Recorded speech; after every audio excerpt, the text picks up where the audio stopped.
मेरी उम्र के नौजवानों के साथ मैं हूं सैयद अली। आज हम आपसे बात करेंगे उस वीडियो की जिसने यूट्यूब पे कम और इंस्टाग्राम पे ज्यादा धूम मचाई है। बिल्कुल उसी क्लिप की जिसमें दिखाया गया है कि डीडीएलजे जो फिल्म है, दिलवाले दुल्हनिया ले जाएंगे, उसका क्लाइमेक्स सीन मैं पहले कहीं देख चुका हूँ। और ये था फिल्म सुहाग में, जब जिया मोइनुद्दीन साहब शमीवारा को यूं करके घसीटते हैं ट्रेन के ऊपर। अब उसमें लड़ना शुरू लोग। अबे तुझे क्या पता, मैं तो पहले उससे पहले फला फिल्म में भी इस्तेमाल हो चुका है, और जब जब फूल खिले में भी यही सीन था, और फलानी जगह भी यही सीन था, ढवानी जगह। मैं कहा यार, मैंने ये कब कहा कि ये उठाया गया है?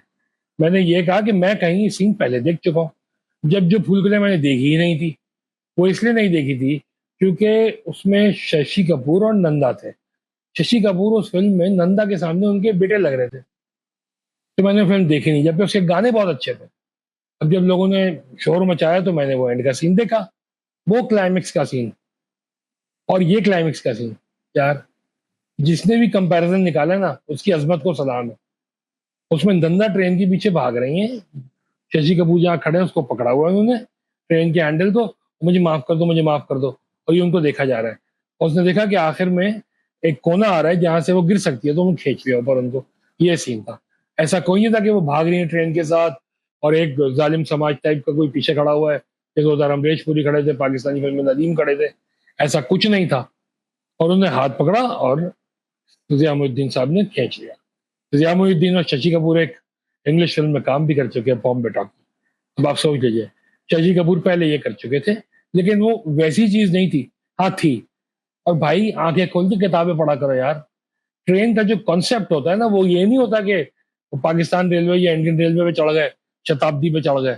ट्रेन का कॉन्सेप्ट ये होता है कि दुनिया वहीं रह गई, तो कैरेक्टर है, ये अपने ट्रैक पे चले गए, दूसरे ट्रैक पे चले गए, एक नया रास्ता इख्तियार कर लिया। इस तरह की चीज होती है। ये मसला थोड़ी होता है उसका कि आप बाद में ही वहीद मुराद साहब ने अपनी फिल्मों में किया कि उन्होंने जहाज दिखा दिया इशारा में कि हीरो हीरोइन सब कुछ पीछे बुला के एक नए सफर पर रवाना हो गए। अफसानवी जिसे हम कहते हैं, ये वो चीज थी। तो ये जरा सोचने की बात है। सुहाग जो थी वो किसी फिल्म से कॉपी नहीं की गई थी, वो एक नॉवल से माखूज थी। और डीडीएल जो एक फिल्म थी, उसमें वो यही दिखाया कि जाओ बेटा जी ले अपनी जिंदगी। जब फूल के लिए बहुत अच्छी फिल्म थी। अब आप अगर उसको देखें तो राजा हिंदुस्तानी की स्टोरी बहुत हद तक उससे मिलती हुई थी, काफी चीजें। लेकिन भाई सलाम है कि आप डीडीएलजे वाले सीन पे आप उससे कह रहे हो पहले भी ट्रेन इस्तेमाल हो चुकी है, और ट्रेन तो उससे 50 साल पहले से इस्तेमाल हो रही है। तो क्या करूं? पूरा वीलॉग देखा करो ना यार।